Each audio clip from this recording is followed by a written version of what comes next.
అందరూ బాగున్నారా? నేను మిస్సేవి హర్ప్రీత్ స్వాగతం. మీ అందరికి నమస్కారం. అయితే మానవుల్ని ఈశ్వరుడు ఈ లోకంలోకి పంపించినప్పుడు 2 సంచీలు ఇచ్చి పంపించాడు. ఒకటి కుడివైపు, ఒకటి ఎడమ వైపు.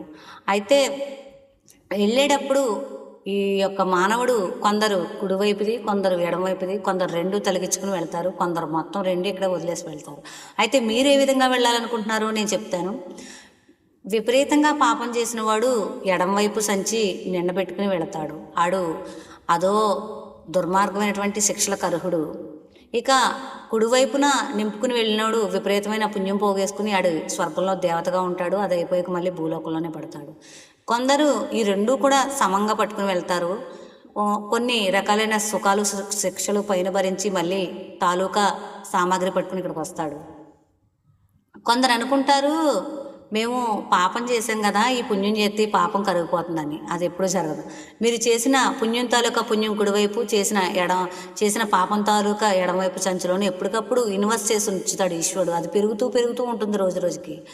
అయితే జ్ఞానులైన వారు ఏం చేస్తారంటే ఈ పుణ్యముని ఈ పాపాన్ని 2 ఇక్కడే వదిలేస్తారు, కడిగేసుకుంటారు.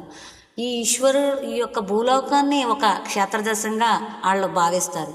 ఇక్కడ ఉన్నటువంటి వస్తుజాలాన్ని, జీవజాలాన్ని కూడా ఈశ్వరుడిగా భావించి దర్శించి జీవన్ముక్తులుగా ఎంతో జ్ఞానంగా, భక్తి జ్ఞాన వైరాగ్యంగా వ్యవహరించి జీవన్ముక్తులు అవుతారు. ఎందరో యోగులు ఇప్పుడు సక్కుబాయి, సతీ సక్కుబాయి అనగా, లేదా రాధాబాయి అనగా, ఇంకా ఎందరో మంది స్త్రీలు, ఎందరో మంది మహానుభావులు ఉన్నారు. వాళ్ళందరూ జీవన్ముక్తులై సంచిల్ని ఎక్కడే విడిచిపెట్టి వెళ్ళారు.